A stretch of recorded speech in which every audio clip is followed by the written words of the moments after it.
February 3, 2019, Bessa Center. The war between wars is an ongoing Israeli military and intelligence effort to disrupt the force buildup of the Iranian Shiite axis throughout the Middle East.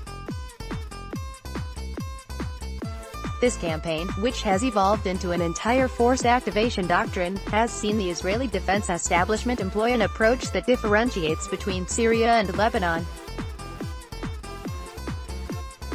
Subscribe to the JNS Daily Syndicate by email and never miss our top stories. Israel's low-profile military campaign against the Iranian Shiite axis in Syria is continuing despite changes in the geostrategic environment. But the use of Israeli air power to disrupt enemy force buildup has yet to cross into Lebanon. It is possible that this could represent one of the most significant regional escalation scenarios in the near future. The war between wars is an ongoing Israeli military and intelligence effort to disrupt the force buildup of the Iranian Shiite axis throughout the Middle East. This campaign, which has evolved into an entire force activation doctrine, has seen the Israeli defense establishment employ an approach that differentiates between Syria and Lebanon. In Syria, Israel launches frequent intelligence-fueled airstrikes that target Iranian military buildup sites.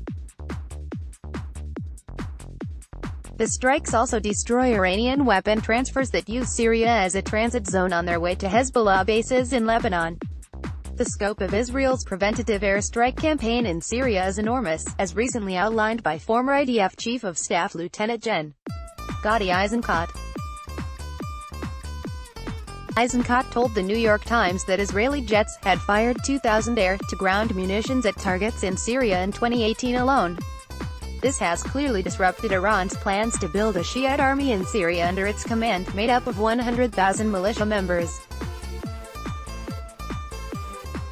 Iran was also planning to build missile factories, launch sites, weapons storage facilities, and a network of cross-border attack positions along Syria's border with Israel.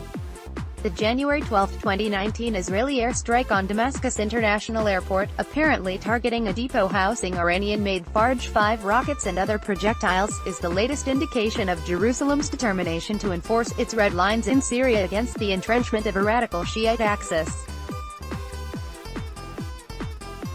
Commentators have eulogized the war between wars, claiming that it cannot withstand Russian pressure and the growing risk of conflict with a reconstituting Syrian state.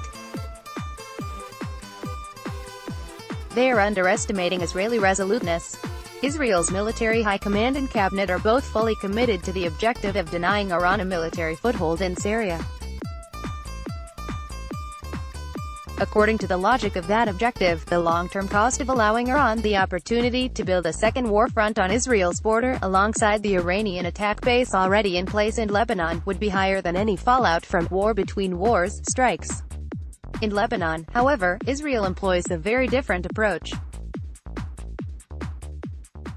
Hezbollah, Iran's primary proxy in the region, enjoys a monopoly of military and political power in Lebanon, with the help of the Iranian Quds Force. The Hezbollah-Iran axis has imported some 130,000 projectiles into Lebanon, turning the country into one big rocket-launching base aimed at Israel. This represents an exponential jump compared to the 10,000 rockets that were in Hezbollah's arsenal on the eve of the Second Lebanon War in 2006. Most of the projectiles in Hezbollah's inventory are unguided, and Iran has made a new push in recent months to deliver guidance systems to the group. These would enable Hezbollah to convert some of its projectiles into precision-guided missiles, which could be used to strategically threaten vital Israeli targets like airports, seaports, power plants, military bases, and high-profile buildings. Israel's determination to stop Hezbollah from upgrading its firepower in this way found expression on September 17, when Israeli fighter jets struck an Iranian shipment of guidance kit components near Latakia, on the Syrian coastline. That strike triggered massive Syrian anti-aircraft fire, bringing down a Russian intelligence aircraft and killing 15 crew members. The incident sparked a major Russian-Israeli crisis that has yet to be resolved.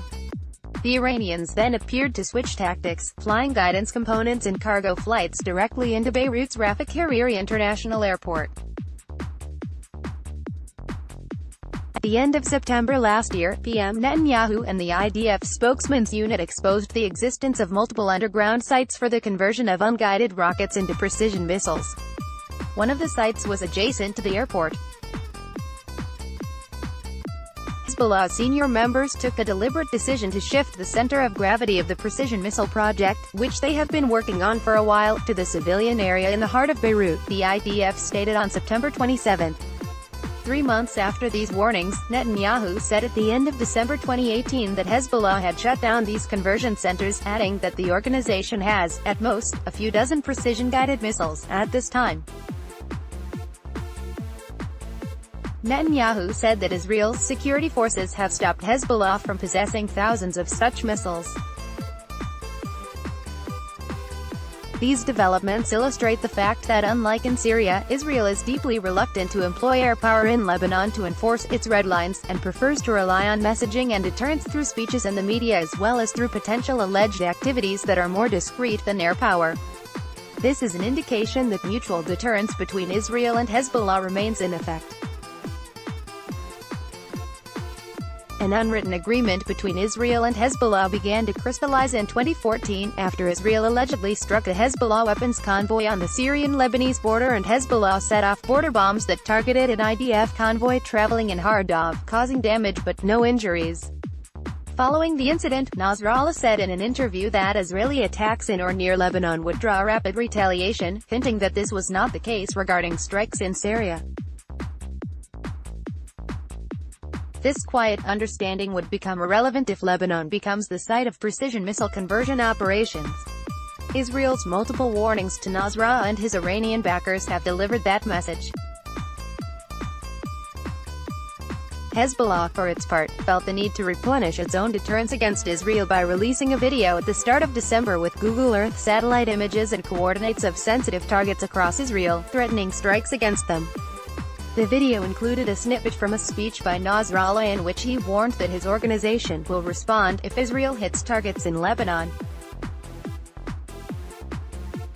The ability of Israel and Hezbollah to apparently defuse the Lebanese precision missile crisis of 2018 without going to war is no guarantee that they will repeat such a de-escalation this year.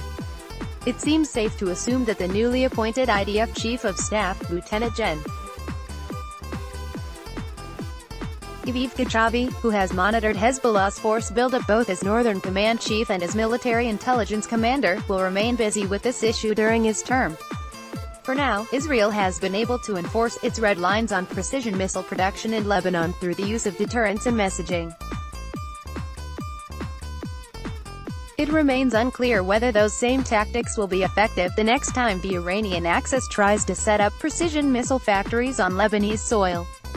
Yaakov Lapan is a research associate at the Begin Sadat Center for Strategic Studies and the military correspondent for JNS. He specializes in Israel's defense establishment, military affairs, and the Middle Eastern strategic environment.